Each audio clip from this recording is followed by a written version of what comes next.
Boom. Yeah. How you doing, gang? Happy Aloha Aloha Sunday. Sunday. Aloha Sunday, everybody. Aloha Sunday. All right. Let's see if I can make this one happen. They won't let me do the watch party. I don't know why. Used to be able to. They must have stopped that on Facebook. I didn't know. I So think, anyway, yeah, I think because they have their own, they have their own feed, now they can do. I don't know. I mean, I could always do the watch party from Patsy's iPad, but it just yeah. Okay, do 'em. Aloha, gang. This is Uncle Charlie Iona and Uncle Mel Raposo. It's a beautiful Sunday, the 25th of October. It's about 6:46. We're on the button tonight, and we are excited that our special guest will be none other than one half of Lehua and Shawn Pimental, also a multi-talented individual, boy, whew, and multi-Nahoku Hano Hano award winner as well. So he's gonna, we got a little, and I always use this word, snippet of his unfortunate situation coming home from the mainland, and he's gonna let us know how he was able to navigate that whole deal. Just thinking that there should be someone or some entity around where you're at to get a test to come back to Hawaii because that's the new requirement, the pre-testing. If you want to get out of quarantine, and comes to find out it didn't work that way. It didn't work that way at all. So we are so happy to have him on, and we're gonna talk a little while first, and then he's gonna be on at about 7 o'clock tonight. So get your popcorn, hot dog, and kakimochi ready because it's gonna be a doozy tonight. Well, yeah. I mean, I gosh, when I went Google him, I don't know him. Obviously, Charlie, thanks for making the connection.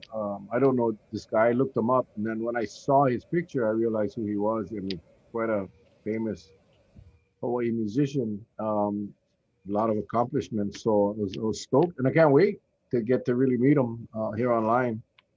But as we wait and we watch the numbers, man, you look at the numbers today. Big Island surpassed Honolulu now. Big Island is at 51, while Honolulu had 49. Maui had 16. Lanai is up to, according to Representative Becoit, forget about what the state is telling you. Representative Becoit, boots on the ground, is telling me that they have 95 cases right now in Lanai. 95 active cases on an island with 3,000 people is insane. If you do the calculation, the cases per 100,000 is ridiculously high. Got to be the highest in the country right now for that small population. So, you know, what we don't get though, and this is what pisses me off, Charlie. I was enjoying my Sunday, planted my second crop, got some starters in the starter boxes, and then I watched the news, and Lieutenant Governor Josh Green talks about the Big Island, and he says, yeah, it's mostly community spread. Okay, mostly. What is the other? Non-mostly. Travel related, right? Travel related what? From the visitors or from residents coming home? Why they not can say why? They worried because oh shit, now the numbers are rising. I told them it was gonna get a little, but why can't you tell the people, break it down? How many was travel related? How many came from the mainland? How many tourists are sick right now? That's what I like know. But no, everything is the first thing out of the lips, mostly community related, community passed on in the community spread. Yeah, because of course it's our fault. Yeah, it's all our fault. When the cases rise, it's gonna be our fault. Just tell us the damn truth, guys. Tell us how many you saw today, Kawhi. The guy, returning resident, doing the responsible thing, comes home, had his negative test, fought day when go get the free test, positive. One guy. How many never take the second test? How many on Oahu, Maui, Big Island? How many of the visitors ain't taking no second test and are just like the guy on Kauai? So anyway, But just be freaking real with us, so we can adapt and adjust and do what we got to do. well, you know what's really funny is this. Nobody ever bothered to ask the question. When you use travel related and community spread, okay, if it's community spread, you first plant the seed from outside and you plant it, then it spreads within the community. So does that mean that the very first times we had a travel related case, we haven't really controlled it properly because we have a continual community spread? Am I making sense? Yeah. That, I- that means you never made a dent. You never made a dent in that travel related case. Okay, or you did make a dent, you just didn't know where it went from then on. So you're damn if you do and you're damn if you don't. yeah. That's what happens. You see, that's what happens with, and again, we relate to police work, right? If we got a mission to go serve a warrant, we hope and pray, number one, we catch our person. Number two, no lives are hurt or lost during the execution of that warrant. That's what you want to do. Okay. But if something happens, that means that planning did not go well and it wasn't done well. Because that's the only way you're going to get injuries. So I'm saying this is the only way the spread is going to occur. Either they did a really good job at finding where the came from. It's just that after it made touchdown, ground zero, just couldn't follow it after that. So the question I wanted to ask one of our doctors is when does it get to a point that no matter what you do, contact tracing will not work? What is that magical number, right? Just like how we asked the lieutenant governor, what is the threshold that will cause a trigger to be pulled to shut down? He said 70. I saw a couple posts that were talking about, yes, he said it on this show, 70. I would like to know now, with regards to everything that goes on, okay, what is that magic number that we all have to resort to the fact that contact tracing will not work? Is it 100? Is it 200? Is it 300? So your objective is to keep below that numbers so uh, we have a workable machine that that can follow these things. So Well, if we're talking now if we're talking about 200, that means you're looking at 600 contact traces. If your at budget least. only calls for you to have only 600 contact traces, well, you better pray to God we don't go above 200, right? Well, and it's a double-edged sword, right? Because you're not gonna get there if you don't want to contact tracers to find these cases, Yep. and you just gotta wait until they get sick. You know, then by then it's too late, right? You want to catch them. You want to isolate the virus before people get sick. Yep. So it's frustrating. And then how's about the donkey? Actually, if you get children around you, just cover their ears. Just cover their ears right now. Yeah. Cover their ears. How about the prick that came from Denver, Colorado? And he's in his hotel room, all upset because he cannot leave because they never acknowledged his test. Because although he knew that he had to take one test from the trusted partners list, he decided to go outside, and now he's on quarantine. He's livid. He's so pissed off. I watched that video. I crack up laughing, and I hope he violate and get arrested. But he's a little punk, and Not that's one of the problems. One of the problems we have. Yeah, and we'll talk about that once our guest gets here. But yeah, my not to point is worry. that my He point he, is he that just uh, just to let you know, he texted me. And I told Okay. him we're doing a little monologue, but he's going to come right on at 7. So he's Okay. very punctual. So You know, doesn't make sense that you know the rule. Like, the problem is, like Sean's case, there were nobody to give him the test, and he's a returning resident. He's not coming here for vacation, check out a business opportunity or whatever this clown from Denver did. We'll have that discussion when he's on, because I just think it'll be much more productive with him, because he went through it, he lived it, and he mhm. can share with us. But it's just these guys are coming today. I drove around. Betsy and I went to wake up on. We do some errands, and so many people not wearing their masks. So I mean, Yeah. groups, not just tourists, locals. Um, in Kapa'a, out of control, out of control. In Kapa'a, it just it's obviously tourists walking down the street. Um, Nobody get masks. Just You talking know straight. why? You know why? Because someone said it. Because they have a negative test result when they came to the island, they feel the negative result. They feel the negative result means I don't need to use mask. I went, wow, wow, and I'm a local resident here, and I still use my mask. Yeah. Yesterday we did a pumpkin giveaway, right? And Hmm. this morning I had a little rant and rave because I'm all about the kids. Kids standing in line. But you know what? I gotta say, for the most part, even the kids had their mask on. Was good. Was good. And I was very appreciative of that. And I was happy for them. They came, got their pumpkins, get the mask on.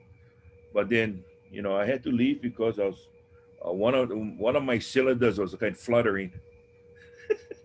So, so I had to leave. But Stephanie and I delivered some pumpkins on the west side from some families. Some families on the west side. We took some to them. And so it was overall it was a nice, beautiful day. Oh boy, if you saw that video, man, it was so hot. I was talking and going, I said, gee whiz. I sound like a sumo wrestler trying to just climb up to the ring before my match even started. Oh boy, the the bugger was rough. So anyway, I am so glad to be here to see you again, my brother. We were off yesterday, and what was so funny is I was getting withdrawals. I said, "What do you do? What do you do?" Last night it was kind of awkward on a Saturday night, because you kind of get, it's kind of become part of our life now. So it Yeah. was kind of awkward. It really was. It was like, oh wow, there's the void. Hmm. So I did the right. I went out and I go jog about 7 miles around the block. Uh, I saw that you had some wild dogs running around your city, your neighborhood. there was some sheep, Yeah, wild dogs. and they just stopped. We came up to the intersection, and they were just there, man, just looking at me, and like I was in their way.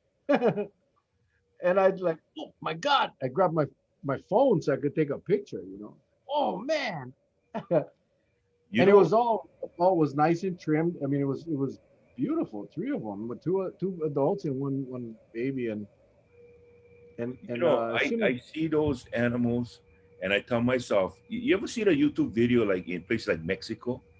They're out and about, and I noticed the ones with the big forehead. That's the one gonna nail you. yeah. I mean, the guys riding by on the motorcycle, I think nail them. And I say, oh Lord, please, Mel, just stay in your car, don't get out, because that bugger got a pretty big forehead. Yeah. Yeah. No, I made Patsy go out and catch them, not me. I would never go out there. Yeah, I make her go catch them. But yeah, they were. There he is. He's connecting. Aloha, no, Uh, Sean. Aloha, Uncle. How are you? Good to see you. That's Uncle Mel right there. Mel, this is Aloha, Uncle Sean. Mel. Nice to meet you What's up, virtually. Sean? Aloha, how What's are up, you? man? Hey Mel, Mahalo. I gotta tell you the story. When I first reached out to him, I said, I wonder if this boy gonna remember me, but he was one of our first musicians when my wife and I had the lease at the Ko'olau Ballrooms that we would hire them to play for our weddings. There's a big waterfall inside the clubhouse, and they would be the musicians, the pretty much the standing Oh, musicians we would always hire for the weddings there. So that's how I met him, and from that point on, I knew he was destined for some great things. His musical talent is unbelievable, oh, unbelievable. mahalo, mahalo. Yeah, I was Charlie was telling me about you that you would be an awesome guest, and then so today when we put up our little graphic to promote the show, I had to Google you, forget your picture, and wow, man, five Nahuku Hano Hano awards, Oh, Yep. two yeah. Grammys, Grammy nominees, Uh, nomination, four, combinations, four, yeah. Just something like that. just one for Oh, Kili Rachel's album, yeah, that I produced. So I don't. We've never. I mean, we had you know Charlie. He had six of the Holo Holo awards, just the Yeah. Holo Holo awards. yeah. But you're the first one. I mean, wow, congratulations, bro. Proud to know you, man. Proud to know you, man. Oh, Awesome. mahalo. I'm proud to know you guys and your work that you've been doing. I've been following you as well. So yeah, mahalo for having me. Thank you, Yeah. thank Well, I was no take no skill. It's just I don't know what the hell it takes. It's I don't know what it takes. But anyway, I appreciate you being here tonight. And Charlie, like I said, Charlie, as I put on the thing on the promo, I said, to share some stories of actual stories of experience of traveling during COVID. So, oh yeah, we got our high tech. this is a high tech share. Please share. And we It's did we awesome. did copyright this. We get the trademark. So if you're gonna use them for your CDs, I'm sorry. Okay, Okay. Yeah. it's ours. It's ours. But for those out there that don't recognize this individual, you've heard of Lehua Kalima Alvarez, right? Yeah. Hmm. She's she was with Naleo Pilimihana, and then Sean and her teamed up, and they've been playing for some time now, a Hmm. dynamic duo. Now, let me ask you the proverbial question that everybody's been asking. I saw one of her posts. Is she residing up in Vegas now? Yeah. She moved to Vegas, yes, a few months ago. And Oh boy. yeah. She moved her family, her Ohana's up there. So her husband was working up there for many years. And they, just wanted to take a shot, moving over there, see what what it was like up there. The kids, two of the older kids are in college now. And so her younger one transferred over to, I believe, Liberty High School. Mm-hmm. And yeah, so they're trying it out, but unfortunately it happened all during this whole pandemic. So Right. the circumstances are a little more difficult, but so it was nice to see her. We hadn't seen each other in a few months, and nice to be back together again. Yeah, so Oh, that's good. That's good. Right on. Right on. yeah. Vegas, huh? Hmm. Yeah. So we basically, I don't know if you just want me to go into the story of I mean, I'll kind of do the abridged version because there was a lot of details Yep. of our whole journey of what happened. So we flew up, myself along with my girlfriend Pono Fernandez, she's also here as well, um, and a friend of ours, Erko. We went up there to do some shows, and we're just gonna do one and meet Lehu up there, and then come home, like the day after. So come home on the 11th, and then we realized, what, the 15th is just a few days later. If we come home on the 11th, we're gonna have to quarantine 14 days. So we decided to extend our stay, and we started doing research before we did that as well to see how hard it was going to be. Because actually, originally we were going to come home on the 11th, and I thought, well, if the 14-day quarantine, with the pre-travel starts on the 15th, what if we come home on the 11th and we test here, and then when the 15th comes and everything, they're allowing people to come out of quarantine, maybe I could just show them, our results, and they would let us out, because actually testing here while we're home would probably be safer anyway than testing 72 hours before you get on the plane and fly home.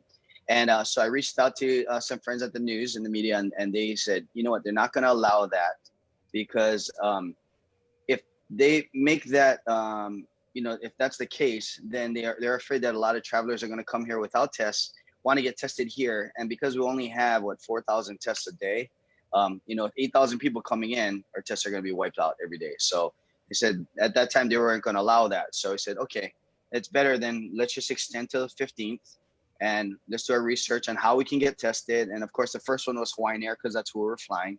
But we're both platinum, what's that? Members. Members. Yeah, yeah. I was gonna say premier platinum, but and so we fly a lot. I fly a lot every month, every year, and so I spend a lot of time with Hawaiian Air, who I love. They always take really good care of us, and so we kept checking back on the testing. They said it was gonna happen, so I figured, okay, well, when we get up there, can't be that hard to get tested, to come home. Maybe about 5 days out, we checked the website again. It said, hey, check back for more details. And so it was about then we started to kind of, get worried and say, well, maybe we should find some other tests. And so we looked on the Trusted Partners site. We went through all of those links, and everybody in that Bay Area. So a lot of those Trusted Partners on there aren't just for the Bay Area. Some of them are up in Portland, some of them are down in LA. So there's, those 10 at that they had listed at that time weren't all in that area. And so we started to kind of click on them, try to make appointments, run into all kinds of things. Like, first of all, even if you try to do a test here, like at Walgreens, they'll ask you, what's your home address? Normally, you just put in your home address and it'll say, you're not a resident of Santa Clara County, you can't get tested here. So some of the websites were that. Okay, so go on to the next set, to the next one. Okay, next time he said, okay, let's put in our hotel address. And so me and Pono were both doing it at the same time. I said, okay, I'll put in one answer, you put in another answer. And if one of us gets kicked out, then you go to the next one. At least we know what the answer is, right? So we were up till 2 a.m, trying to do this. And so the next question was, so you have to put in your hotel address, which is what a lot of residents don't know. Honolulu, Hawaii residents don't know. Put in your hotel address when you go up there to get tested. So then you get through that, and then they'll ask you, some of them will ask you, do you live or work in the Santa Clara area? And so then I started to think, well, I just put my hotel address. I don't live here, and I don't work in this area. So you put no, then kicked out of that one. Okay, go to another one, try another one. So then the next time you go, okay, well, figure that one out. Then you get to the medical part, the medical insurance part. I ask you, okay, what's your medical insurance? Most of us have HMSA. I have Quest. They don't accept Quest, on some of them. So if you leave it blank, it won't let you click to the next window. We've come into that to that problem a little bit. So that site was out. So this is how we're checking all these sites off, right? Like, oh, we can't get this there, can't get. So when you finally start getting into some of them and you go, okay, we passed all the questions, now we can make an appointment, then it'll say full. We don't have any appointments for the next 2 weeks. So then you go, oh, all right. So, we went through all of those Trusted Partners that night. And this was, about 4 days out. So this was late night. We happened to find a testing site near where we were staying. It was run by Stanford Healthcare, which is, premier healthcare, they're great. I know that they're CLIA certified, and it's the NAT testing and all those sorts of things. So they follow the same prerequisites and criteria as, the other testing. So we said, let's just sign up for that one. It's free. They'll let us in. We got to go early though, because we tried to go that day and there's already 200 tests that were gone early in the morning. So we went the next morning an hour before. And then we also signed up for another one in San Jose, just in case we never get in at the Stanford one. But the night before when we had booked that one, I had, texted Josh Green to ask him, hey, I can't get a test at any of these other ones. Will you guys accept this one? And early in the morning while we were waiting in line for the Stanford Healthcare, then he had text back, no, only the Trusted Partners one. So I said, well, our next best bet is to drive all the way to Sacramento and go to CVS or Walgreens up there. And so that's what we ended up doing and getting tested there. Yeah, but our results didn't come back before, we flew. So How many miles is that from where you were at to? Oh, gosh, about over 100 miles, 150 miles, maybe. Yeah, it was a couple hours drive. Yeah.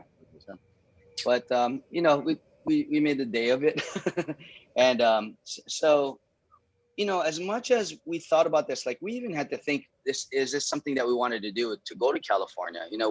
We're super safe. We wear a mask. We have young kids too, and our parents are still around. We want to see our parents, but we haven't been going to their houses, to keep them safe over here as well. So we're following all these guidelines just to keep everybody safe over here.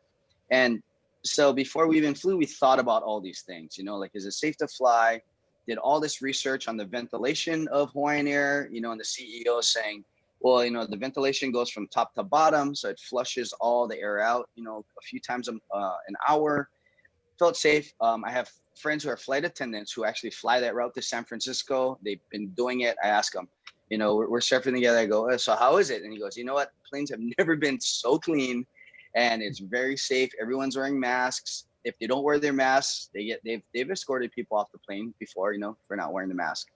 So I felt super safe. Said, we're younger than our parents, of course. Let's try it, and maybe through this journey, we'll see how hard or how easy it is. And then for working musicians or other people that need to go away for work, through this experience, they can learn, And so we said, okay, yeah, we'll be the guinea pigs, because we'll try it out and we can document this. So in the beginning, everything was going real smooth. We just thought, wow, it's just easy. I didn't really even have to document anything.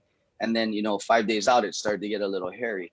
So as much as we didn't want to fly back without test results, and I know that's the big thing. And even on social media, all the posts, and I've had people that say, or not directly to me, but, in comments that say people shouldn't be flying without test results. That's the point we're trying to make, is that we couldn't get tested and we shouldn't be flying without, test results. And that's one of the most important ways to stop this spread.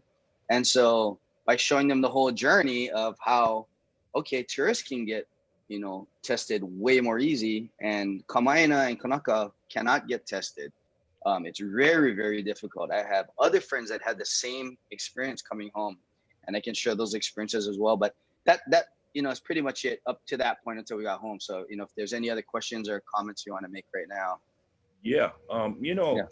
What I find fascinating in a sense is you have documented all the steps that you had to take, and there is not one of those steps you mentioned in the Safe Travel app and or any like brochure to Mm-hmm. tell anyone. So you're right in what you said, and that is it's geared towards trans-Pacific traveler. They never Right. took into consideration kids coming back, residents of Hawaii coming back from college. They don't take none of that because just imagine you like my granddaughter when she went up to when she was at North Dakota U, and then she went over to Kansas. She flies by herself as a freshman. Just imagine if she had that many obstacles that you face, nobody there to tell her what does she do? It could be one goddamn nightmare for somebody like that. Yes, you're really right. I mean, we actually kept our parents in mind. Like, if my parents were there, I mean, yeah, I'm not saying they're not smart, because they're gonna get lickings, but just for anybody in of their age group to have to go through that, it's a lot of problem solving. It's a lot of tech stuff too. We had laptops, we had our iPads, we had our phones, and we're going through this whole thing. I mean, and then having to find maps of the places. We went on every website, the HTA website, the Hawaiian Air website, the COVID Hawaii website, to find all these trusted partners, to find anything that we could, that would help us.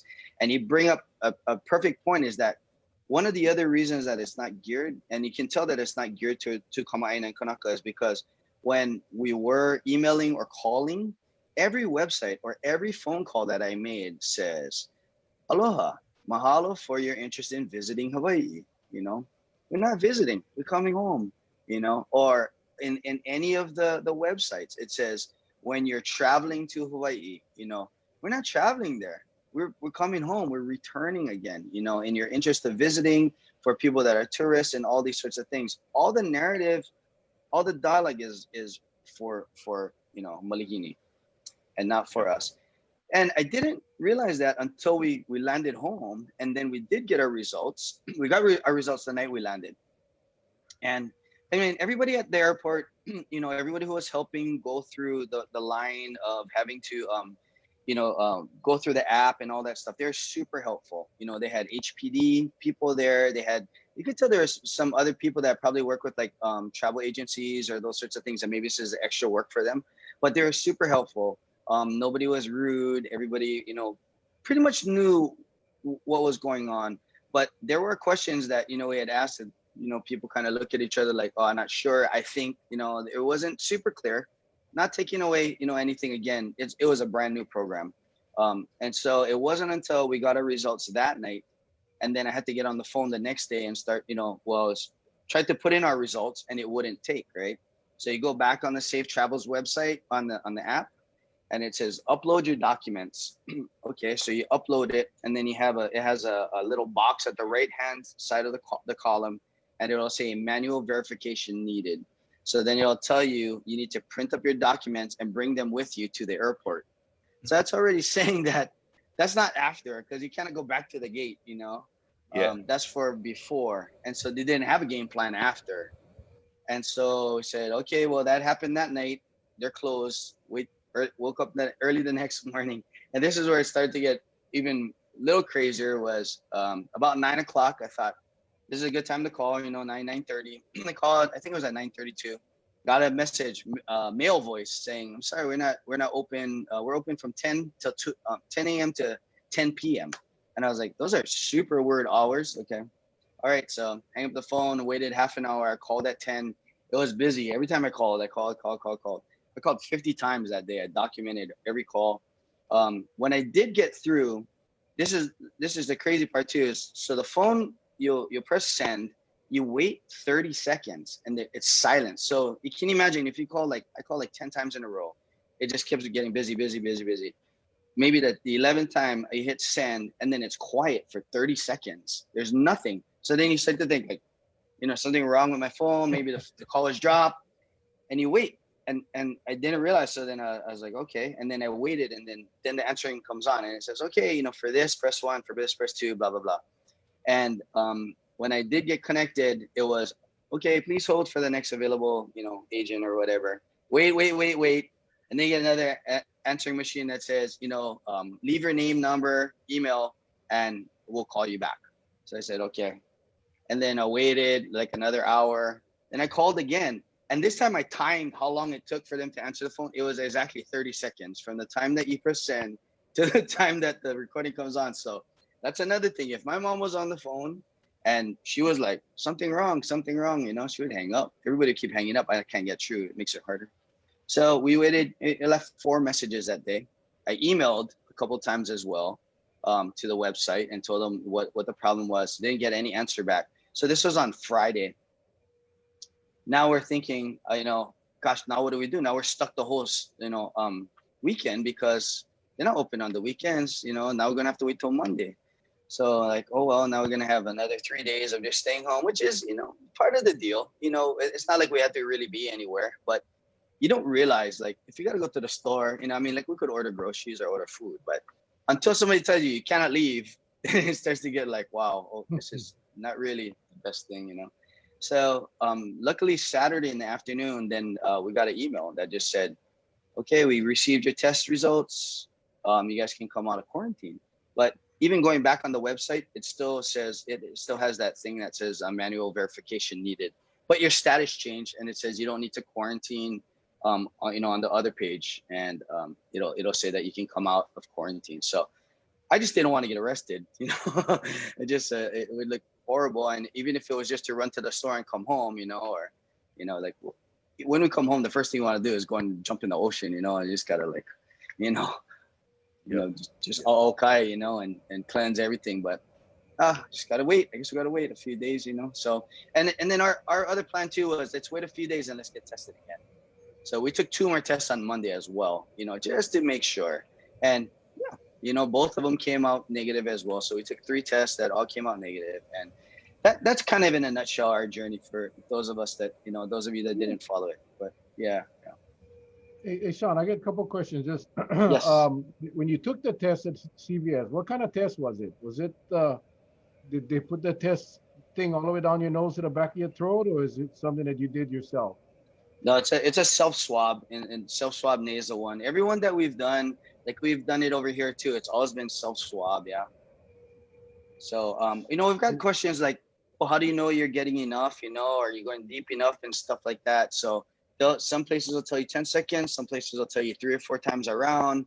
I've been told that the lab can also tell if there's not enough of a sample on there. They didn't get enough of a sample.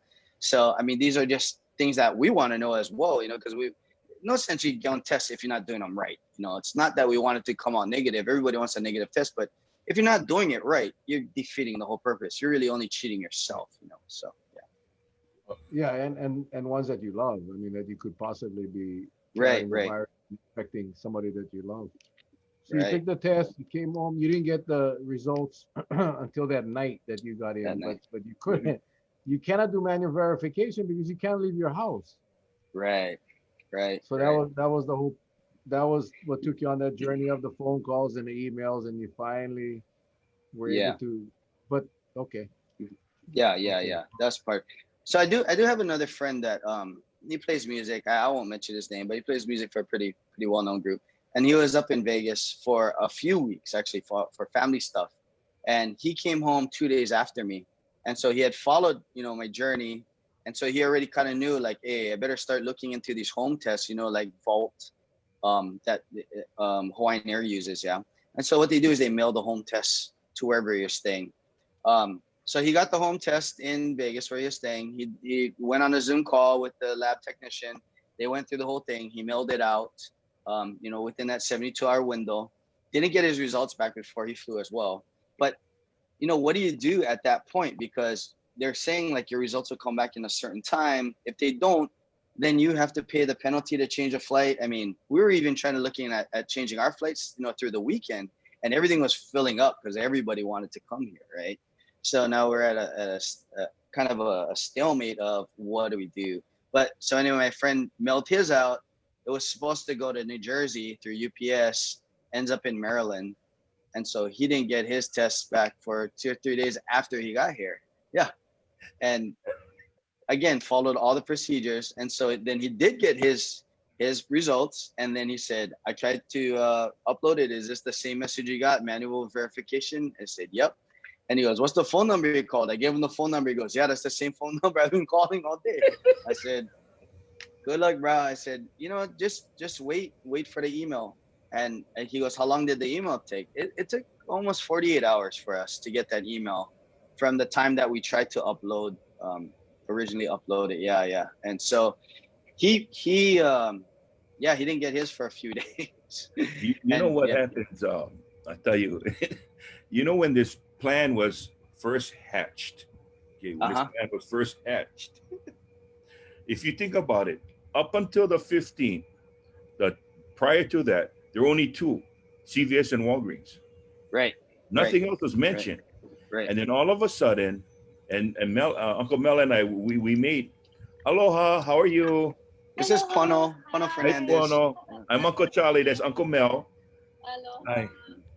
So Mel and I, we would laugh about this because he said, you only got two testing sites.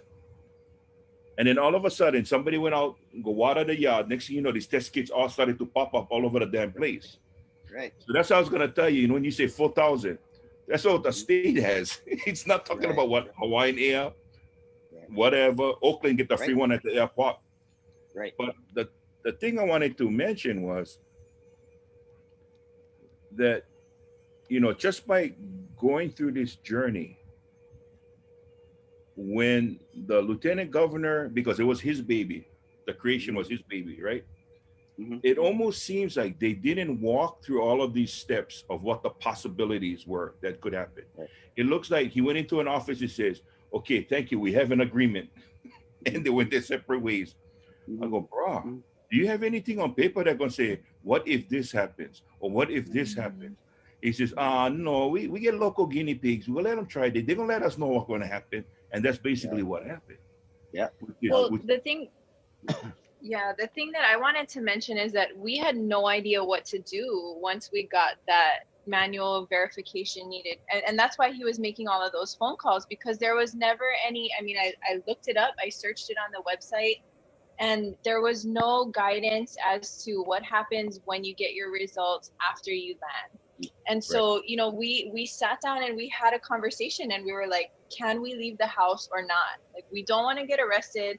We know we have our negative results, but if somebody shows up and wants to see our QR code, like, are they going to look at the results or the QR code? And so I'm thankful that we know, because we can tell people what happened. Like, just wait for the email, just wait for the email. But for us, we were sitting in limbo for 2 days, almost arguing about, like, can we leave or should we stay home? It was really I honestly felt I was really uncomfortable. I had no idea what to think or what to do, and I don't wish that on anybody.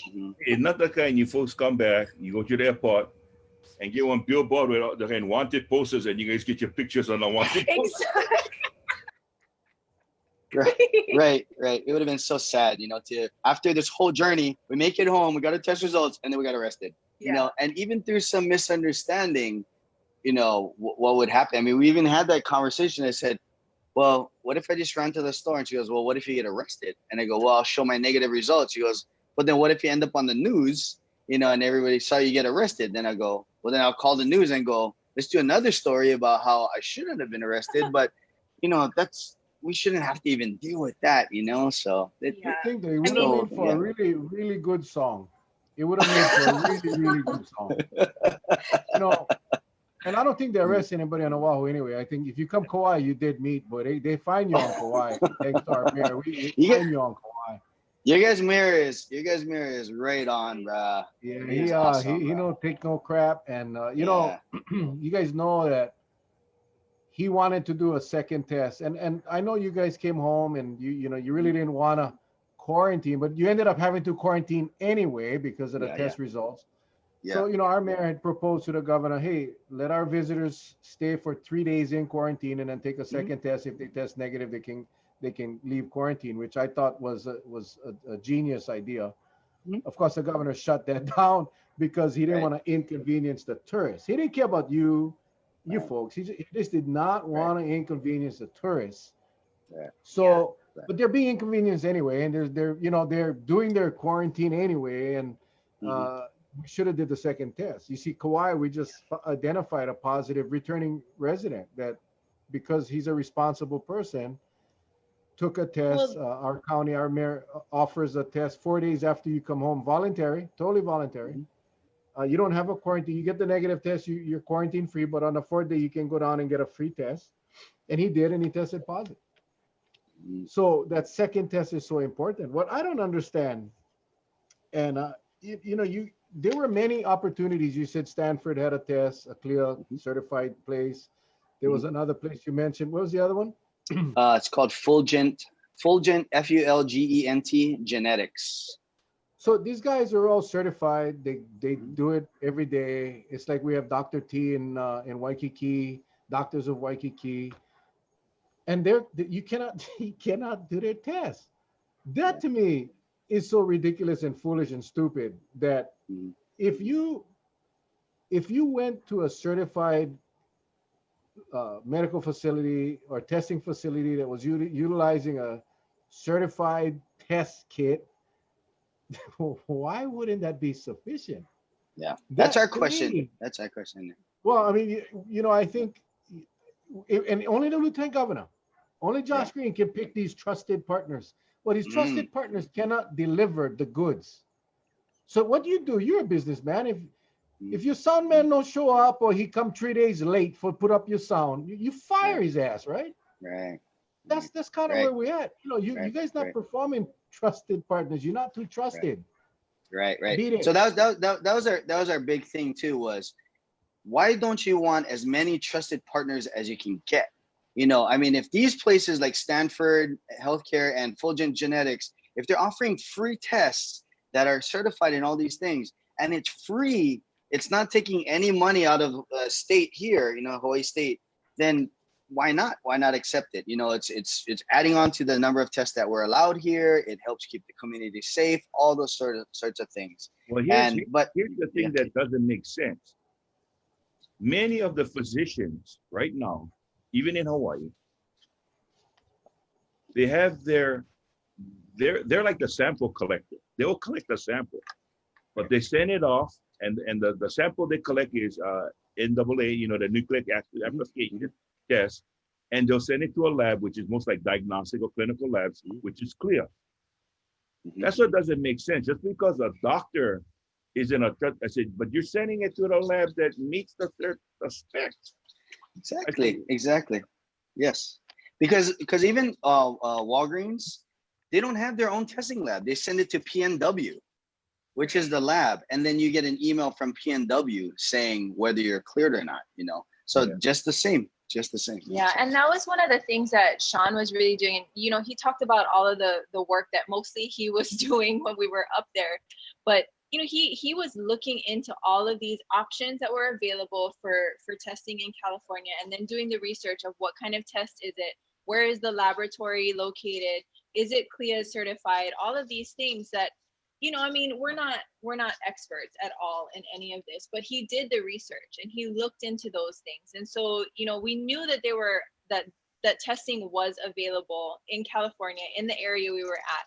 But when it came down to the ones that would be accepted by the state, they were all full. Yeah. And, we, one of the newscasters had asked us, like, how long did you start planning? And we said at least the week before, 2 weeks before we left for California, we had options. We had plan A through who knows, M, I don't know.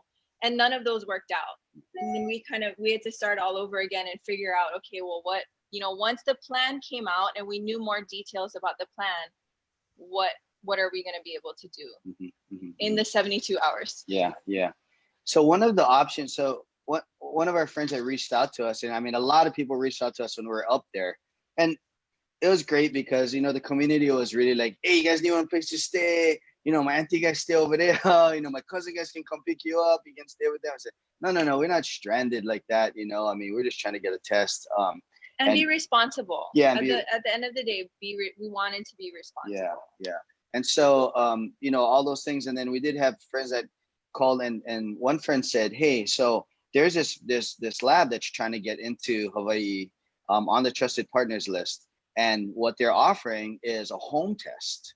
And what you can do, and they said this will be focused on Kama'aina and Kanaka that are traveling away. So say all of us that go, Vegas or whatever, we'll take a home test. They'll come and deliver it to your house. They'll mail it to you, whatever. You take it with you, sealed and everything. You go on your trip, 72 hours before you get on the plane to come home, get on a Zoom call, clinician will do it with you, mail it out, they'll UPS it out overnight, boom. So that's the one that we did on the video, in the back of my truck, just to show people how to do it. And we got our results back, in a day and a half, because they're based out of Texas. So they overnighted it. The next day, a day and a half later, we got our test. But we thought this is brilliant because now we know all the Kama'aina, they don't have to go searching for tests. Wherever you are, you just go on there, mail it out. You get a test coming back, guaranteed, and you can get your results guaranteed before you come home on the plane. Everybody's safe. That is a great solution. They can't get on the Tested Partners site. So they've been in meetings where there's 64 other trusted other companies trying to get on that Trusted Partner site. They got letters from the AG saying, I'm sorry, we're not going to accept any more until November because we just want to see how this goes. Obviously, it's not going well. So, I mean, you got to make the call, and then, even for Inter-Island is a totally different thing. They have different trusted partners for Inter-Island. Now, is that a number, they're trying to get on the list? Is that the number, the same number that they call the unemployment insurance? That's why they can't get on the list? Probably. And Hawaiian Homelands, all the same. I tell you, it's going to be interesting. The next election, when you follow the money, you follow the campaign donations from these trusted partners, see where it goes. Seriously, man, because you know what? You think about it, all the airlines, we never had tests, right? The state, no more tests. We not going to test. Sorry, we're not going to test you. But all the airlines, all of a sudden, bloop, bloop, bloop, bloop, bloop. Yep. I mean, and I know you love Hawaiian, I do too, but I'm just stating the facts as we know it. The governor came out and said, hey, we will not accept tests at home. We are not going to accept home-based testing. And then right after that, he Hawaiian Airlines came back and said, "Well, we on Home base. home-based test, Yeah. on spit test, Yeah. on spit test." Oh, Yeah. wait a minute, that's not allowed. But then you go back, oh yeah, the governor withdrew his restriction on home Yeah. tests. But Yeah. all of these airlines now, they all test pretty much now. They all have a test, but the state no enough tests.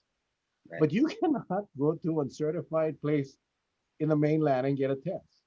Yeah, I mean it's just pathetic. You think about it, Yeah. and Yeah. it's not working, like you said. It's You not know, working. last night I made the comment, not last night, but the night before. We had this guest on, and and he said the same thing. There's not enough tests. So I made the comment, what if I told you that I can get my hands on close to 1 million tests right now? What if I told you I could do that? And the guest was like, whoa, if you can do that. I said, yeah, but see, that's the thing. I'm just one of many that can go to an accredited lab and I can get my hands on a test. But it's just, that's not the so-called game that the LG wants to play right now. And so, You're right. I wanted to ask you because I read your one of your posts. It was pretty neat. I mean, I saw the hashtag, don't be a drama queen. I saw that. I went, yeah. And let me, for our viewers out there, you folks all know that the lieutenant governor and us, we're good friends. And I hope we still can be on a communicating basis. But where the parting of ways came is because on our show, he said he was in favor of 2 tests. And all of a sudden, he changed his tune. And that's what threw the big whopper into everything. And we're like, wait a minute, you're going to let people get under the wire and they're going to infect someone. So that's why we talked about Lanai, right? Real time, that's a cutaway of what can really happen. Just look at Lanai. That's going to give you a real-time sense of what's happening. You amplify that population-based Honolulu and just how bad that's going to get. And that's why everybody right now, and the reason why we wanted to bring you on is because we wanted people to hear. They saw it on the news, but I don't think they got the real big details like what you're talking about now, because we wanted everybody to understand that this is a type of thing you're going to have to go through, especially saying that, hey, my family member passed away. I got to get home right away. I mean, what if they weren't tech savvy? What if they just didn't know what options to take? What do they do? Like if you go to a foreign country, you can go to an embassy and get a help. But to fly to Hawaii, there's no place that you can go to get help. Yeah. And that's the irony of it. Yeah. And that was the funny thing about, that's why I had put the hashtag stop being a drama queen, was because, and I'll say on the record, I was the one who texted him, Josh Green, and he mentioned it on his press conference the next day. I'll go on the record as saying that.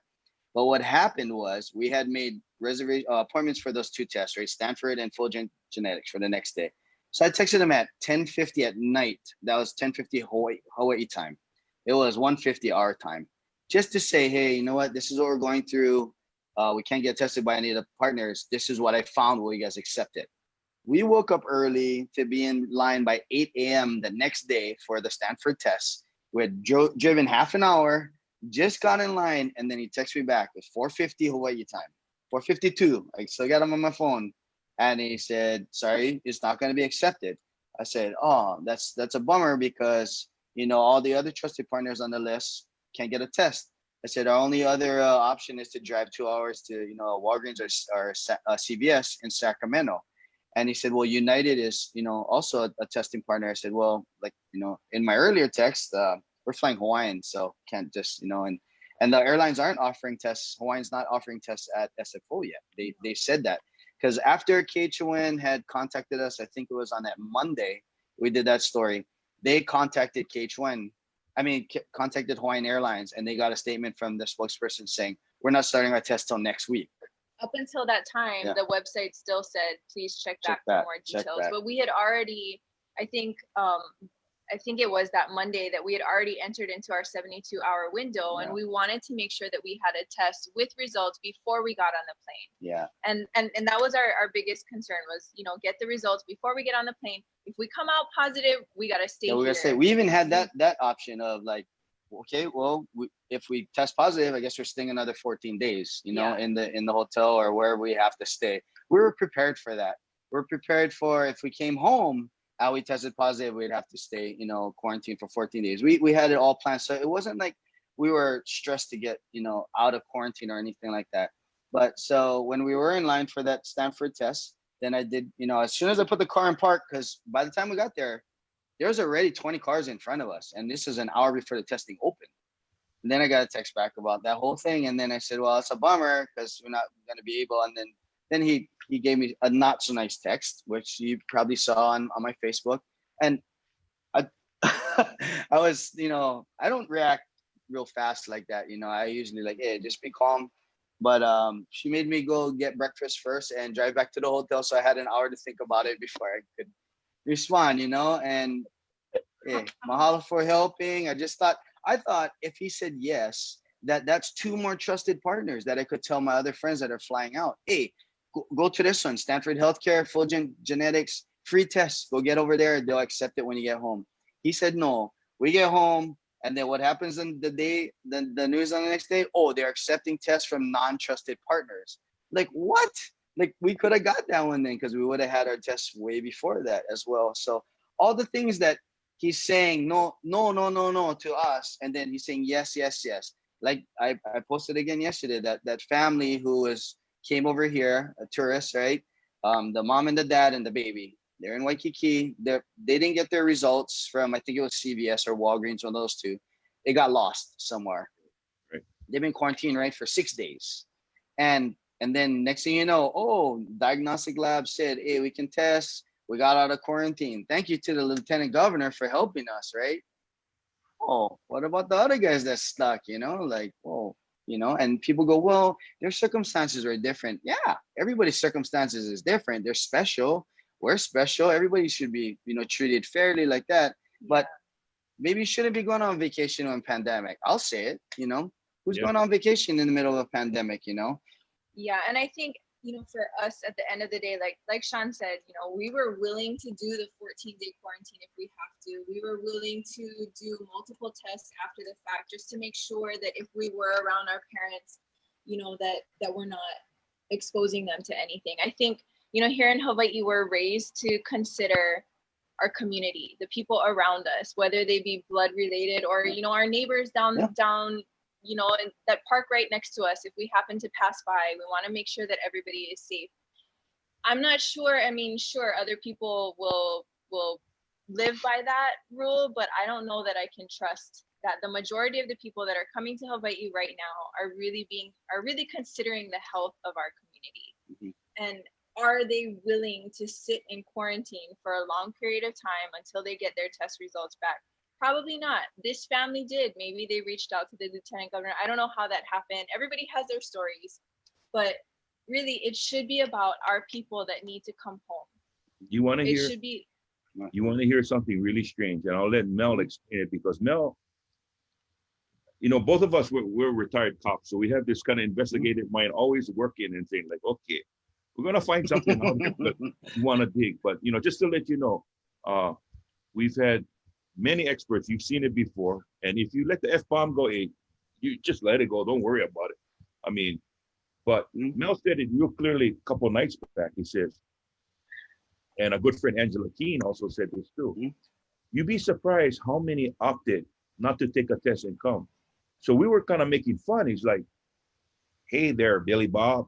Yes, Maggie Sue. You know, let's go there and look at the light flickering in our room for 14 days." I said, you know, something got to be up with this, right? So Kauai, we had, you saw it in the newspaper, all these faces, everybody got popped. Okay. If you make rules that has an opening, you're just promoting the fact to go and break it.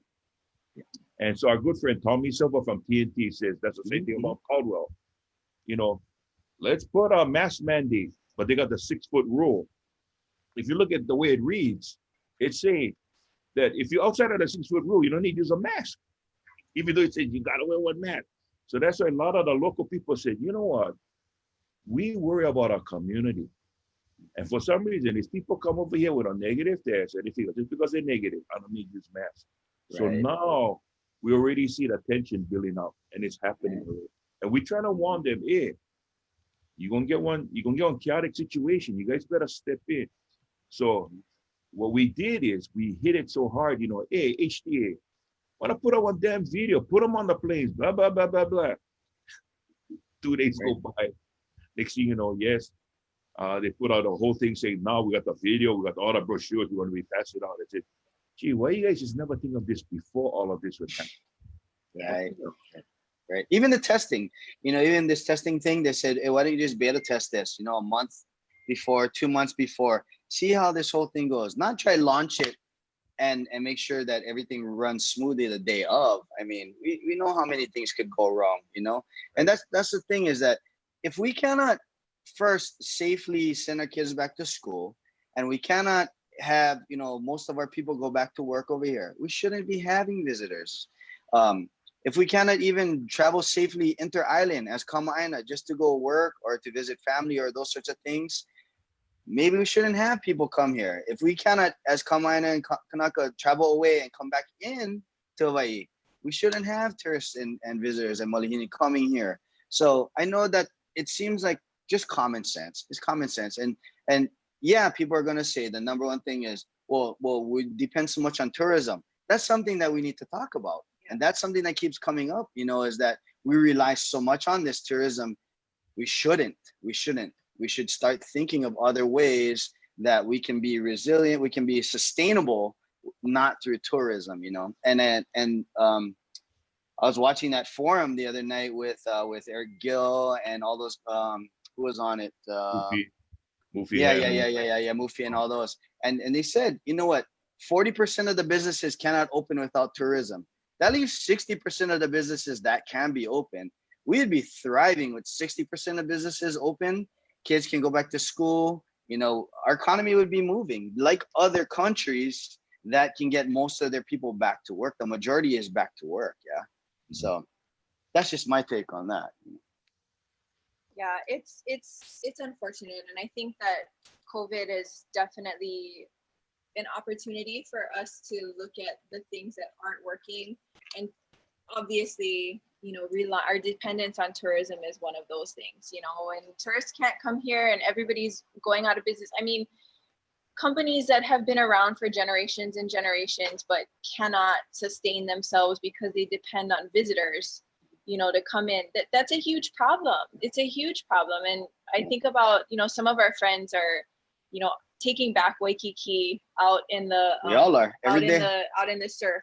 We have all of our friends that speak Hawaiian language that are out there and trying to make Hawaiian language normalized out on those waves.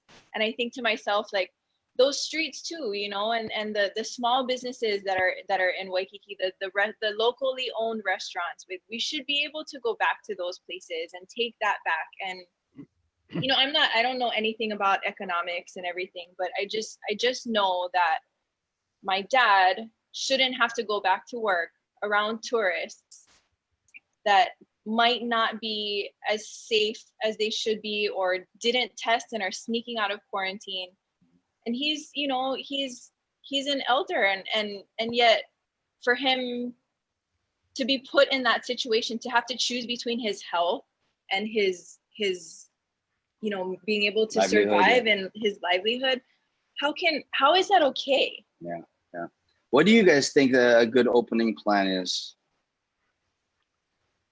Well, first of all, anybody in talking about thinking if these people have any concern for the local people, anyone that is traveling during a pandemic for a vacation, if they come into Hawaii on vacation during a pandemic, knowing that Hawaii is, although the numbers are not like New York, we have active cases, but anybody that does that, number one, they have no belief that this is a dangerous virus.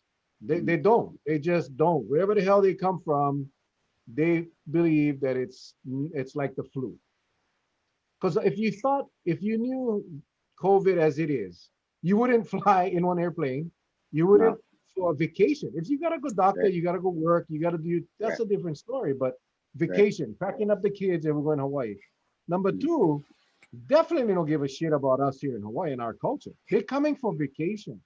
It's no different whether it's COVID time or summertime or winter time. They Right. come here, and you know this, and it's Mm. they come here, they feel like we owe them because they're our tourists, and so no, they don't care. They're gonna cheat.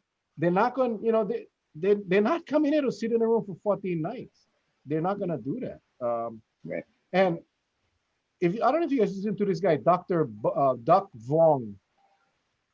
Oh my God, he's on YouTube. No. Ducvung. Okay. Duc, last name Bung. Vietnamese guy, raised up in Texas. Amazing doctor, retired doctor. But his one today, watch him. It's perfect for our tourists. Okay. He call out everybody because Uh-huh. this is a dangerous virus. But these guys don't care. They come in here. They're doing what they want to do. They're coming to vacation. But I really wanted to talk about Lanai. Right now, they're at about 3% of their population is positive. 3%. And I don't think the governor, the lieutenant governor, the mayor of Maui, I don't think they're even looking at that as being important. They dragging their feet. This popped up middle of last week. We're going to do the testing on Saturday. We're going to do the lockdown on Tuesday because we'll give you guys chance for travel and go do your shopping. And 3% of people on Oahu, that's 30,000 cases. 30,000 cases. If you bring that 3% over to Oahu, Mm. all of a sudden, if Honolulu had 30,000 cases, we'd have a shortage of toilet paper for wiping their asses at the state capitol because they'd be shitting on themselves. But because it's Lanai, Mhm. sorry for my language. This is Sunday, Mm. but we're usually off on Sunday, so we did this special for you. Hey, I Thank related to. you. By the way, I related to the Pimentels all in Kauai over here. Believe it or Oh not. yeah. Oh, we Yeah, adopted, so I don't know them. Okay, forget what I said. Forget what I said. Anyway, no, my point is this: this virus is serious, it's bad, it's dangerous, and this state. You ask about what we think the opening should be. Well, the opening, as this show has said from months ago, let's work on the inner island, the local residents first. Let's isolate, keep the tourists out. Let's focus on our islands.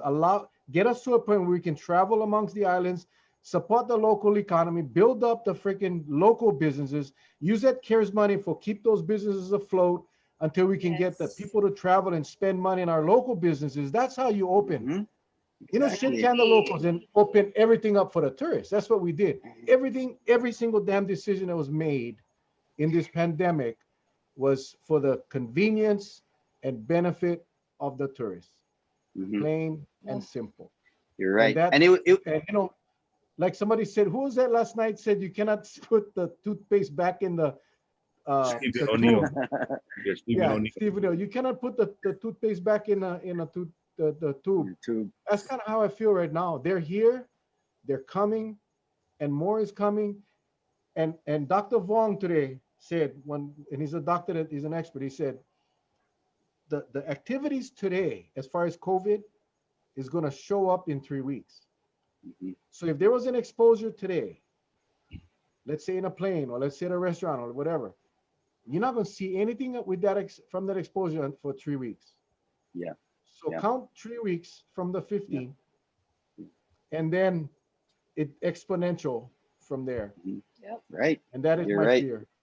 That You're is right. my And fear. chances are the person that brought it is gonna be gone. Right. They're gonna be back home already. Back home. Back Yeah. home. Yeah. He thought he caught a cold or allergies. Took some Exactly. Tylenol, did his crap, exposed more people, jumped on a plane, exposed them, and then went home. Yeah. Yeah. You know what is very odd in a sense, and it goes back to what we're saying about how we open up. The reason why Mel and I we've been pounding this thing for 7 months now. If you're gonna open up, let us be the guinea pigs to open up. Let us be here in Hawaii, inter-island first, because that you can study how the flow pattern is going to go, what hiccups you're gonna face, because those numbers are much smaller than when you open to trans-Pacific travel. Mm-hmm. They come Mhm. in larger numbers. Work on the smaller numbers first. If that Right. can be managed, Right. and it's just like contact tracing. If you can manage the small numbers, Mhm. then probably you can manage the big numbers. But as we learn, you know, can Mhm. manage small or big. It doesn't matter. It's just not manageable. And so that's why. And another thing, with this 72-hour testing, what doesn't Mhm. make sense. 72-hour testing, counting all the way down to ground zero when you decide to take the test the day you leave. The only difference from the time you leave to the time you get to Hawaii is 5 hours. Mhm. So I say, if a local person couldn't get the test and they're on the plane already, test them when they get here. Let them go to CVS. Mhm. Okay, they quarantine until the results come back. If they cannot, because we're only talking about a matter of 5 hours, depending on where you're flying from, right? Because another question came out: 72-hour window. Okay, I'm flying from the East Coast. Does my time start from the East Coast? I come to Chicago to Right. LAX, Mm. right? Right. We're Right. talking about 72 hours. Now, what if we got a delay? Because if I'm coming from the East Coast and I take my test there, and you telling me, oh no, cannot, you got to take them from your last destination, your last point of destination to Hawaii. I said, Right. how can I leave the goddamn airport to Right. take Mm-hmm. a test? So Right. you make it so restrictive for me. It's almost like saying, because I want you to go see my friend, because my friend has the test. He can do it for you. Yeah. You know, that's Yeah. it, everything points Yeah. in that direction, and it's like, oh man. Yeah. Yeah. Yeah. And for us through this whole journey, like, part of me, and I mean, anybody who knows me and the industry I work in, I don't like being in front of the camera. That's why I don't like being like the lead guy in the band. I don't have my own album and people say, hey, you should do this, you should do it. Like, I like being the behind the scenes guy. That's how I built my whole career, producing records and backing up other people, because I don't like being a guy on camera. I like coaching the people that are on camera. I like helping other people be better. But to this whole thing, having to be on camera so much and talk about this stuff, um, you know, all of the feedback has been really good. Mahalo for bringing this to light, creating awareness. I'm not trying to make trouble. I'm trying to ruffle feathers in a way that people start asking questions. I'm not trying to be the whistleblower. I'm not trying to say, hey, bruh, I know this. I don't know it all. But get people out there that's way more smart. I play music for a living. I'm not the smartest guy in the world. So all these people that are way smarter than me, that are in politics, that are in the medical field, whatever's, they we have conversations and they say, you know what, you're right on the money, bro. You know why? Because as much as this is science, this is common sense. It's humanity. And once that humanity and those choices go out the window, then it's all about money. It's all about power and money.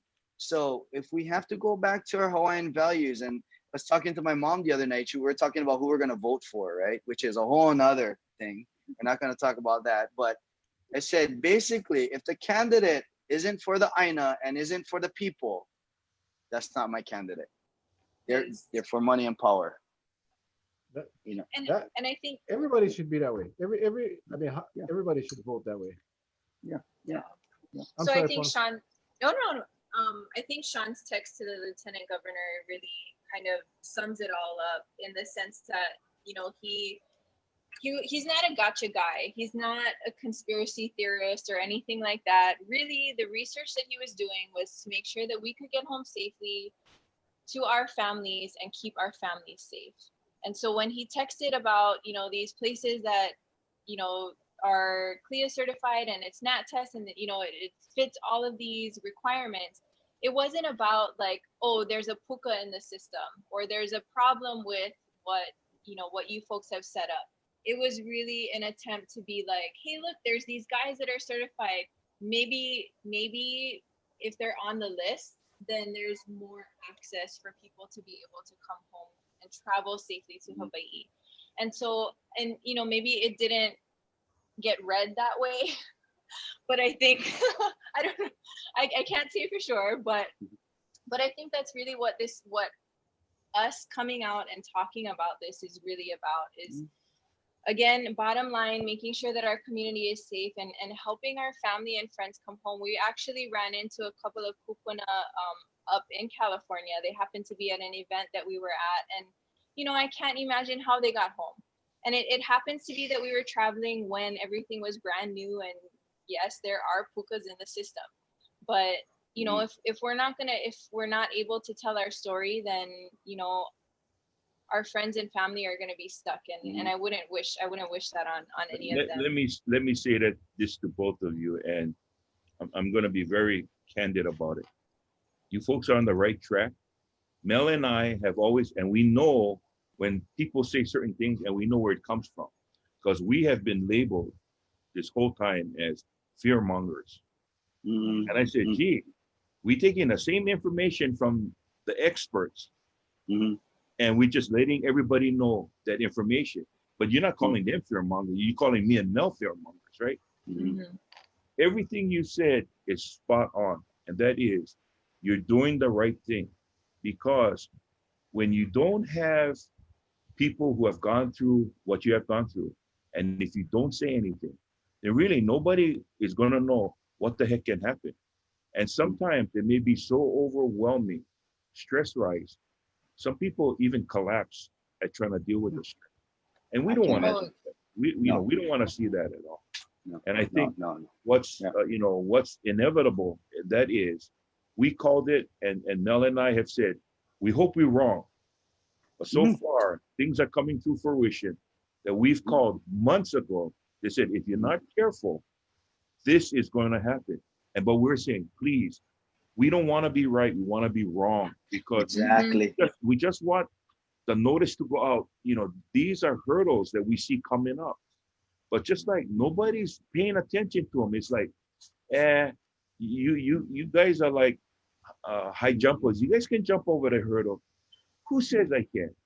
You're just making it harder. And so, I worry about, what about a lot of transplants that want to come home and see their parents? Exactly. Right now, they're stuck in limbo only because of this 14-day quarantine. And I get it. Nobody wants to bring the virus in. But if you really want to be serious, okay, because right now, one person wrote, and we've said this too from the beginning, you folks take a test. You guys are negative. You can be sitting in the same damn row with somebody who refused to take a test and might be asymptomatic. You don't know. They're letting those things happen. So how do you manage this whole thing?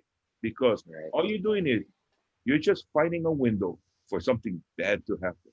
That's all it is. Right. And I think it's our kuleana, as citizens, as Kanaka, as Kamana, to not only protect our community, but to bring these things to light so that people start asking the right questions and going, hey, that kind of doesn't make sense. Yeah, what do you think? That's how communities work, and we one person doesn't have all the answers, but the people that are voted in to be our so-called leaders should be listening to the people and go, you got a point.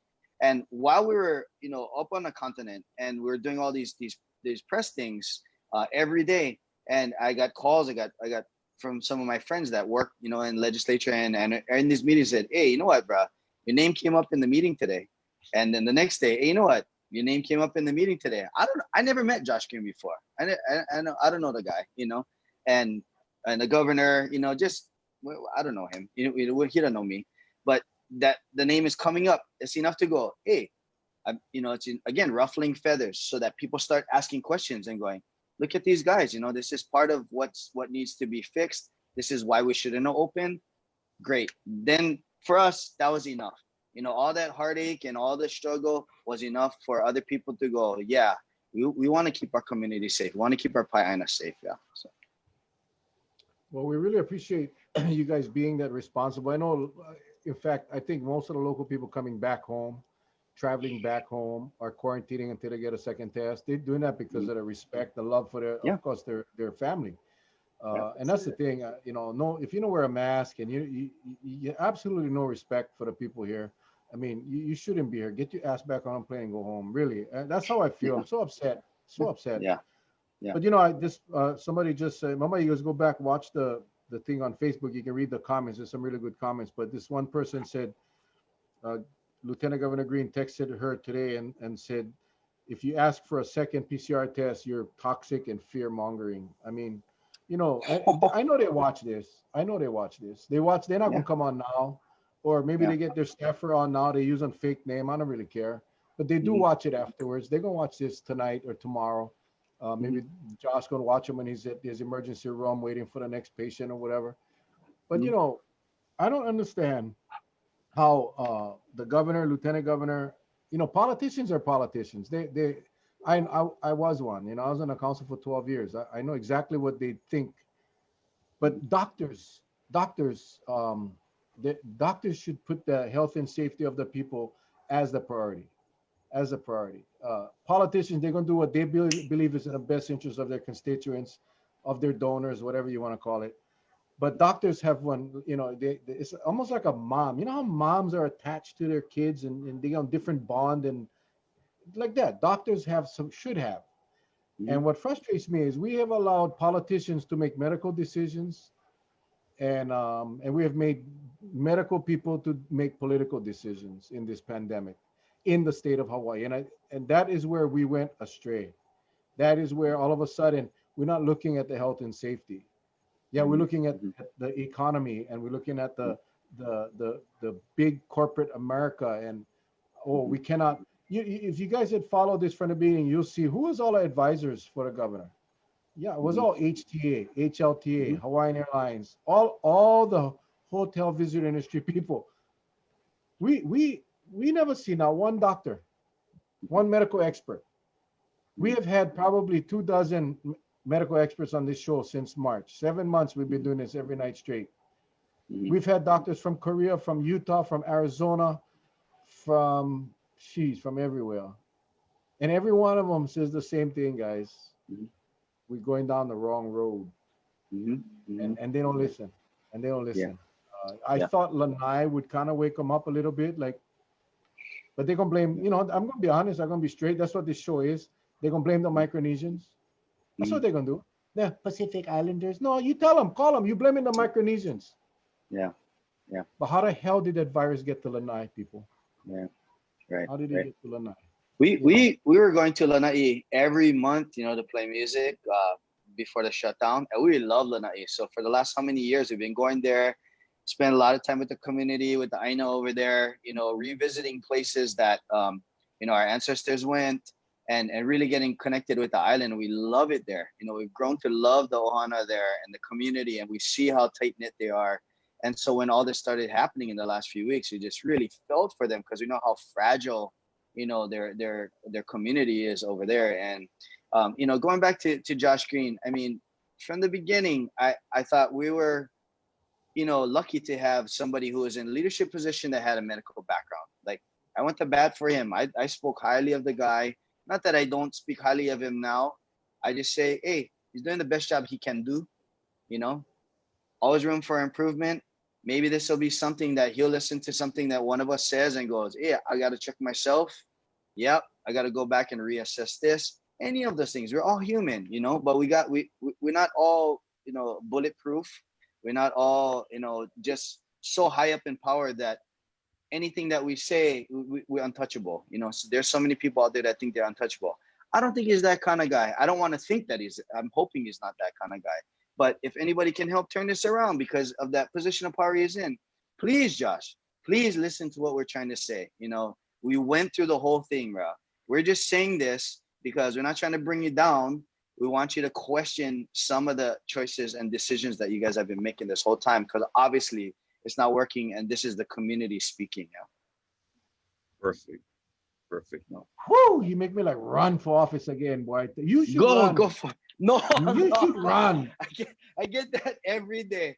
Hey, I'm not the smart one in this relationship. She's the PhD candidate. Bro, She's the bro, smart one, not me. where in the hell does it say you gotta be smart to be a politician? Well, first of all, you went to Kamehameha, right? I did. Yeah. Thank you, So Automatic. Dr. Miller. you see, Automatic. okay, what did okay? He's a 90. You're a 90 grad or I'm a 90. 90 guard. 90. I'm a 77 alumni. I told you, Mel. Smart people come from Kamehameha. That's my point. That's my point. I mean, you're 90 grad. You know, I'm only 82 grad, so Oh, okay. I don't call you uncle that anymore. makes me only 8 years older. So call me Mel. Okay. Wano, how old are you? You like you young? And I shouldn't ask that question. That's all right. That's all right. So you can call me uncle. What the hell? Well, You went to she went- Kamehameha too. She went to Kamehameha. No, I Sacred did Heart. not. I went to Iolani. Ooh. You know, we had an expert on, Dr. Jerome Kim. He's a 77 grad. He's the expert now, living and working in Korea with the Institute, International Vaccine Institute. Wow. They're the ones that everybody consults with their institute to about the vaccines that's coming out. So we had him on a couple of times, and he went to Awesome. Iolani. That's Unreal. awesome. Yeah, How I think little we boy? should have How more little Iolani boy? people. More Iolani people in politics. You know, I don't see too many Iolani people in politics. There's a reason for that. You know, their test scores are too high for be politicians. Well, we all the Kamehameha boys I know, we all firefighters and flight attendants and stevedores. So Well, they said you either one, you a policeman, fireman, Yeah. stevedore. yeah, What else? That's pretty flight much it. attendant, flight Oh, yeah. attendant, flight attendant. Yeah. Flight attendant Hey, Sean, or housekeeping at OCCC. One. you and flight attendant.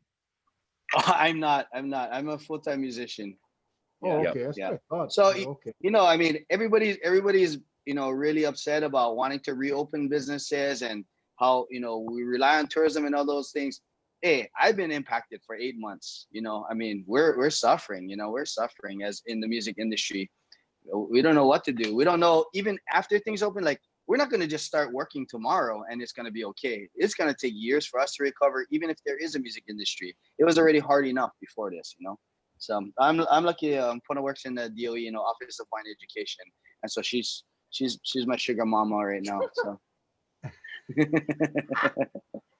Yet he still makes fun of me for going to Iolani. Oh yeah, that's a given. That's a given. You know, Iolani, my wife cannot stand Iolani. No, only because my son played football high school. So we won the championships here. We're gonna play Iolani, at Iolani. And that coach over there, what the hell is his name? Same guy. I'm sure he's still there. Luke. Wendell, look. Wendell Luke. Yeah. Yeah, Wendell Luke. HPD, So- former HPD. Really? Yeah. I wish I had known. So he moved. He was, yeah. First of all, we get in and the facilities that we were supposed to be able to use, and I hope you're watching, not available. So you guys can go warm up and practice. This is for the championship game now. You can go practice in one of our local county parks. Oh, And unfortunately the locker room, the ACs they broke in. So I know he bullshit. Okay. Good thing my cousin was the GM at Pagoda Hotel, so he gave us that Sesibon ballroom. So we went in there and did it. oh. Yeah. And then the second time we went up there, obviously we lost twice. What was the first time? Anyway? You know how Iolani, the home is the cross, and then the visitors supposed to get the shade, right? Yeah. Yeah. No, we had to stay in the sun. Oh gosh. So that's all right. But you guys, at least you guys had the Alawai Canal to your back, so no, that's pretty good. Pretty It good. was hot. It was hot. It was damn hot. Anyway, beautiful school though. Beautiful school. You know, I like to bring up this thing. I just got this text, and it's for everybody out there. You know, we're talking about reopening schools, but today, I guess a notice went out to all the parents here on one of the schools on Kauai that they got positive cases in the school right now, and they just sent out a notice, and apparently the person who was infected went back to the campus and was intermingling with the students and all that, and boy, we just gotta wait and see what happens. You know what they're gonna do from now on. So just I be mean, careful. oh, that's Yeah. so Listen, sad. guys, if That's you guys unfortunate. please watch Dr. Vong's video. Yeah. I mean, he has a bunch, but watch Yeah. today's one. Mm. If you cannot take F words, don't watch them because he drops some Ah. beautiful. I cannot. She talk like that all the time, though. I just so. It's Iolani. That's Iolani, what they teach in Iolani. Iolani. Don't listen to this Yes, guy. that's what they teach. Yeah. But no, because this is the bottom line. And he starts off his thing with somebody asked him if he thought that we were turning the corner on the virus, and then he gets really animated and upset and colorful, and he says we're not even past the first wave yet. And he's a doctor, retired, but he watch his video, because you watch his video, you understand one thing: Hawaii is in trouble. Yeah. This is not fear mongering. This is facts. He puts the numbers. He uses the numbers from the data to do his trend line. We're in trouble, and we cannot just hope that things will get better, because it's not. It's so, Charlie, I tell you right now, you listen to today's video from Dr. Vaughn. It sounds like us. Yep. Sounds like us at a higher intelligence level, of course, because he's one doctor. But the message is the freaking same. The message is the same. Of course, he uses the F word. But if you get one chance to watch that, We will. We It will. sounds so interesting. We will. oh my God, definitely. man, this guy is Yeah. amazing, and wear your mask, guys. Hawaii is gonna get bad. 3 weeks, 2.5 weeks from Yeah. now. And if Lanai never wake you up, you better Yeah. wake up. Yeah. You ever heard of the angry doctor? This Indian fella. His name is No. Murtaza Akhtar. He was a doctor at Arizona, and he's also an associate professor, and he also practices on the East Coast. Well, he was the one. There was this one woman that standing on the steps of the Congress, and she was talking about the demon sperm and all this kind of stuff, and hydroxychloroquine, and so he called her a wackadoodle. So when I saw him on MSNBC, I told him, "Hey, this is the guy we got to get on our show," and we got him on. And even though with the time difference, we got him on, and he said, "We're matching ourselves to Arizona, how they had low caseloads, then all of a sudden it just blew up." And he said, "If you're not careful and you're not ahead of that step, that's what's going to happen. It can be preventable. You got to take drastic measures, which is you got to close the borders." And that's pretty much what they had to do. New York did the same thing. They had to close their borders until they could bring it down. And then, because we've always said this, if we never even clean up the first couple thousand, what makes us think we can open up and then we'll add some on top of that and we'll be in control? No, it doesn't. Right. That's the frustrating part about this all. Yeah. We have our bags packed. We're ready to move to Aotearoa, to New Zealand. Yeah. Yeah. We were down there last year with Kamokaiwa, and we love it down there. Yeah. We love it. And the way they've handled this whole thing is the best. So great. So great. Close on the borders, I mean, great leadership. we've always said, we don't envy the people that are having to make these decisions, because there's still so much that we don't know about coronavirus, and like even making decisions in our own house is difficult. But it should be about the community. If we're putting our kupuna at risk, then what are we doing? Yeah. I guess for me is, if you had one medical issue, if you had sore stomach or whatever, would you go to the HTA for advice? Right. I mean, it's the decisions got to be made, but you let the experts guide you to make the right decisions. No one knows everything about everything. So, likewise, would you go see a doctor for travel? Right. So And we've talked to multiple doctors, and everyone we talk to resonate with what you guys are saying. It's common sense. I mean, it's science, it's numbers, all those things. And so we should just stay with that, stay with what we know, and not take any of these crazy risks right now. Yeah. Right. Well, we have put out the call. We would love, like Charlie and I, we used to doing investigations. You get both sides of the story. And we put out the call more than once. I mean, several times. We solicit, input from, we're trying to find that doctor that agrees with Green. We're trying to find one. That doesn't work for the state, of course. Right. One that does it, that is a private medical practitioner, nurses, what do you call it? What the nurse practitioner? Mhm. I don't care. Nurse practice. Nurse, I don't care. Anybody, come Yeah, up and share with us yeah, why what we're doing here in the state is safe. Because tell you, man, we've listened to everybody. I've watched so many videos from the beginning of this yeah, thing from yeah, people all over this world, and we're not doing it right. And mhm, unfortunately, people will get sick and people will die, and yeah. that's what we're trying to prevent. That's what we're trying to prevent. Yes. So we appreciate what you guys are doing and bringing all this to light. You know, along with Angela Kane, who's trying to keep our community safe and put our Kamaiana and Kanaka first. And again, that's the main thing. And it's health over wealth every day. That is our wealth. We try to teach people. I've done a bunch of Zoom calls with other people on the continent, and when I explain our take on this whole thing and what's important to Hawaiians, it's our wealth is vai, right? Which is water. It's resources, it's health, it's all those things. It has nothing to do with money. We don't have that sort of Western thought process, yeah. And because once you know my health, you know what, nothing. It doesn't matter if you have all the money in the world. You're in for it. And so that's the most important thing. That's the most vital thing for us, is to take care of each other, take care of our resources, take care of our community in that sense. Yeah. Everything else is secondary to that. Yeah. So, and only then, when we're healthy and we're strong and we're thriving, that we can welcome people, and be able to show this so-called hospitality and aloha spirit, right? Which they think is, that's a whole nother conversation for us. Yes. We're on a whole different level with that one. Yeah.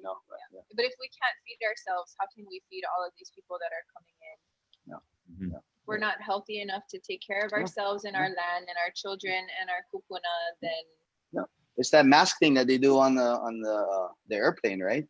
Say, put your mask on first and then put them on your kid, because if you pass out, can't help nobody, right? So that's just ingrained in our nature as Kanaka, as Hawaiians, as Polynesians. Is we try to be the healthiest and the strongest we can, so that we can help other people, not so that we can go take over everybody.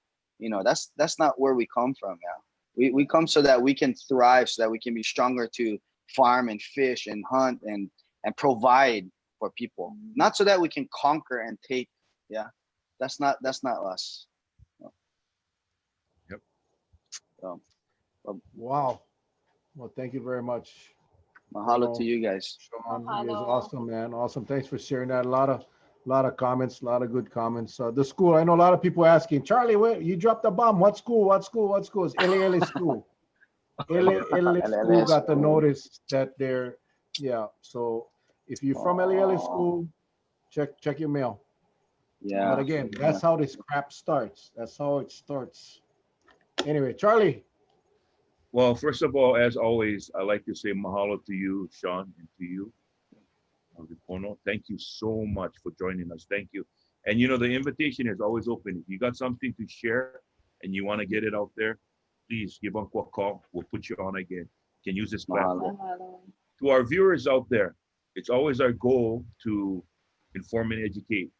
And we try to bring the best guests that we possibly can to get that information out to all of you. Okay.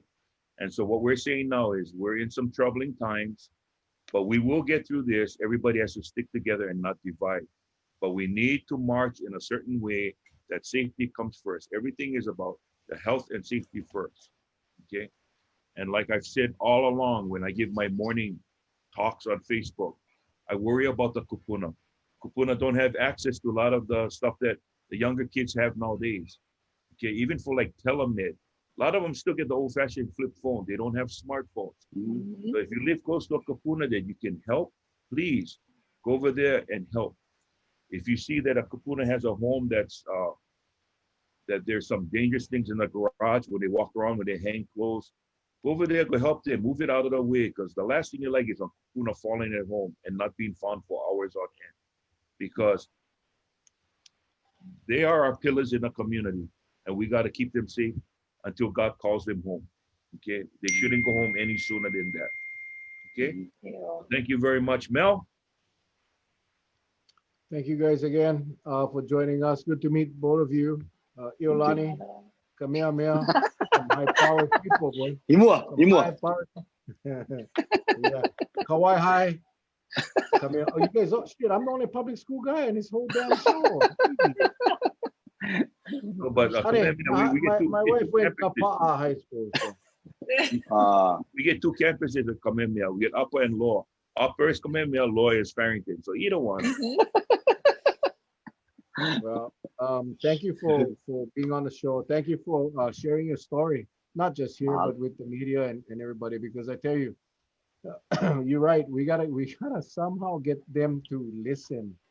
At least pay attention to what we're trying to say, and that's all we do. And with people like you, there's a little more oomph in the punch because it's not just Mel and Charlie, the fear mongers, the toxic people. We're going to be as toxic as we can, and we want to instill fear on our government to do the right thing, not on our people.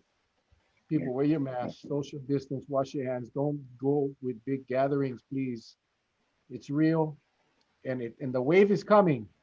So we got to do the best we can to protect ourselves, so we can protect our keiki, our kupuna, and everybody that we love. So with that, thank you again. You guys stay safe. God bless. Charlie said, you guys open invitation. If something comes up, you like share, you like showcase your new album, whatever. Please let us know. And same here. Same here. If you guys ever need anything, please reach out to us. We love what you guys are doing. Please keep up the good work and fight the good fight. Yeah. Mahalo. All right. Thank you guys. Yeah, I posted the link to Vong's video from today. You get plenty of bad words, so no let the kiki. Just wait till everybody go sleep, then you guys go play them, okay? Yeah. Aside from that, tomorrow night, guys, we'll be back at 7 o'clock tomorrow night. We love you guys. Stay safe. God bless. And hey, before you go sleep tonight, please pray for our brothers and sisters out there in Lanai, okay? Yep. God bless you guys. We love you guys. Aloha. Love you. Aloha.